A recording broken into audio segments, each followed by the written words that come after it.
January the 10th, Genesis 23:1 through 24:51. When Sarah was 127 years old, she died in Hebron, in the land of Canaan. There Abraham mourned and wept for her.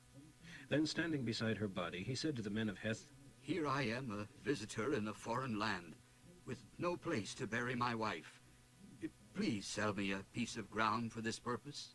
Certainly, for you are an honored prince of God among us. It will be a privilege to have you choose the finest of our sepulchres, so that you can bury her there. Then Abraham bowed low before them and said, "Since this is your feeling in the matter, be so kind as to ask Ephron, Zohar's son, to sell me the cave of Machpelah down at the end of his field.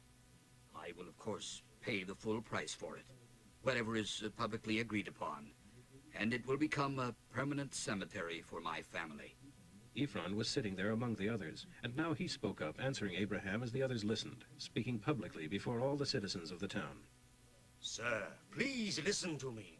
I will give you the cave and the field without any charge. Here, in the presence of my people, I give it to you free. Go and bury your dead." Abraham bowed again to the men of Heth and replied to Ephron as all listened, "No, let me buy it from you. Let me pay the full price of the field, and then I will bury my dead." Well, the land is worth 400 pieces of silver. But what is that between friends? Go ahead and bury your dead. So Abraham paid Ephron the price he had suggested, 400 pieces of silver, as publicly agreed. This is the land he bought: Ephron's field at Machpelah, near Mamre, and the cave at the end of the field, and all the trees in the field.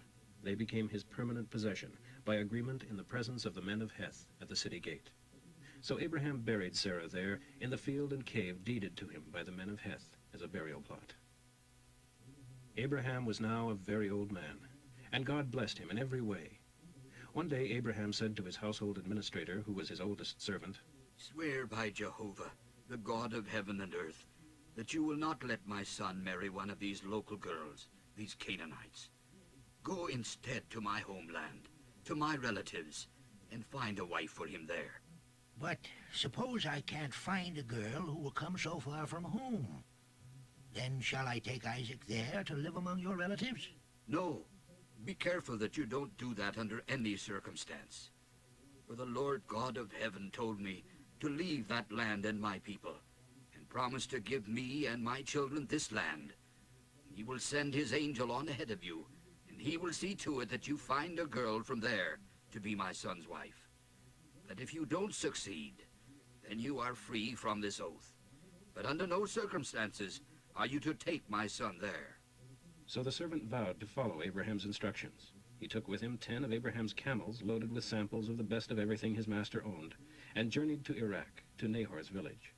There he made the camels kneel down outside the town, beside a spring. It was evening, and the women of the village were coming to draw water.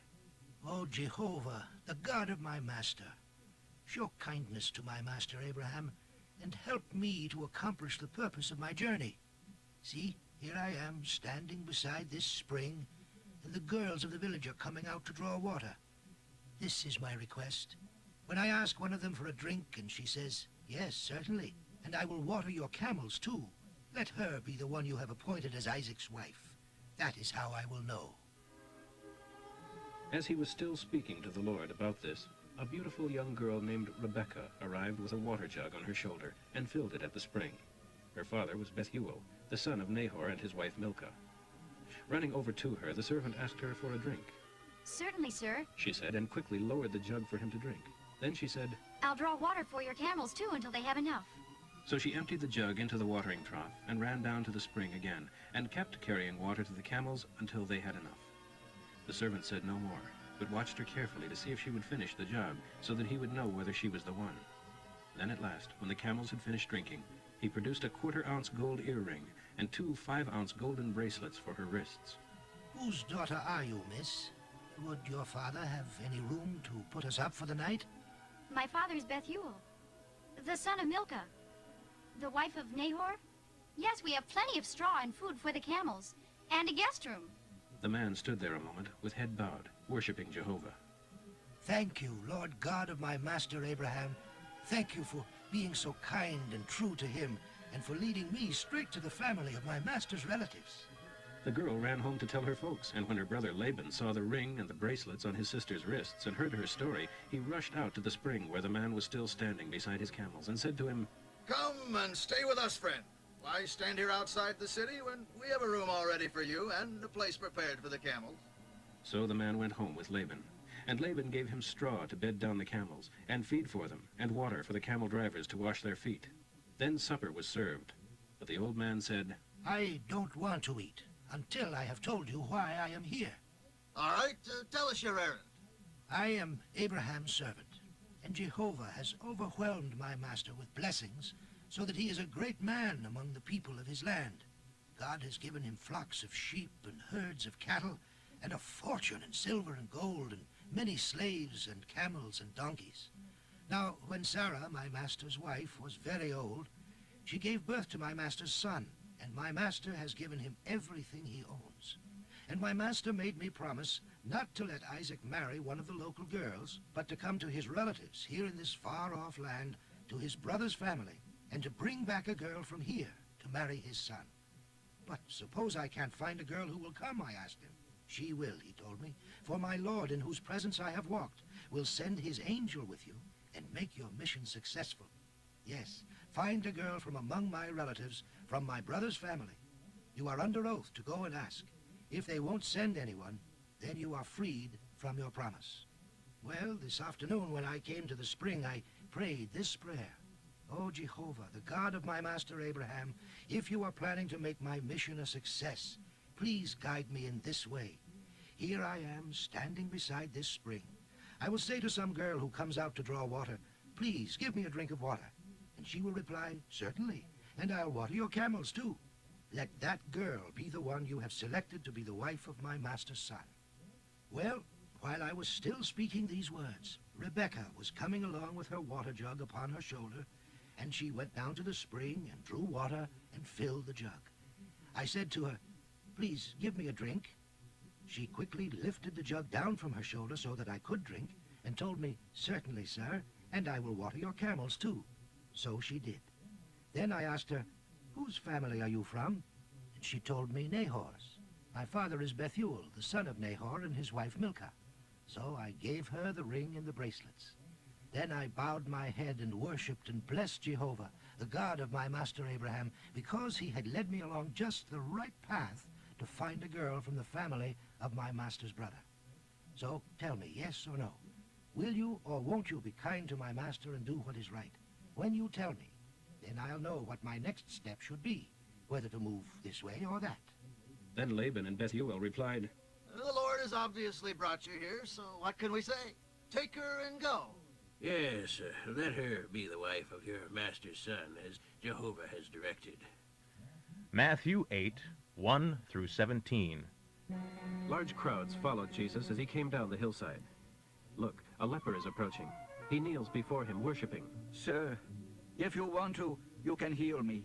Jesus touches the man. "I want to," he says. "Be healed." And instantly the leprosy disappears. Then Jesus says to him, "Don't stop to talk to anyone. Go right over to the priest to be examined, and take with you the offering required by Moses' law for lepers who are healed, a public testimony of your cure." When Jesus arrived in Capernaum, a Roman army captain came and pled with him to come to his home and heal his servant boy who was in bed paralyzed and racked with pain. "Yes," Jesus said, "I will come and heal him." Then the officer said, "Sir, I am not worthy to have you in my home, and it isn't necessary for you to come. If you will only stand here and say, 'Be healed,' my servant will get well. I know because I am under the authority of my superior officers, and I have authority over my soldiers. And I say to one, 'Go,' and he goes, and to another, 'Come,' and he comes. And to my slave boy, 'Do this or that,' and he does it. And I know you have authority to tell his sickness to go, and it will go." Jesus stood there, amazed. Turning to the crowd, he said, "I haven't seen faith like this in all the land of Israel. And I tell you this, that many Gentiles, like this Roman officer, shall come from all over the world and sit down in the kingdom of heaven with Abraham, Isaac, and Jacob. And many an Israelite, those for whom the kingdom was prepared, shall be cast into outer darkness, into the place of weeping and torment." Then Jesus said to the Roman officer, "Go on home.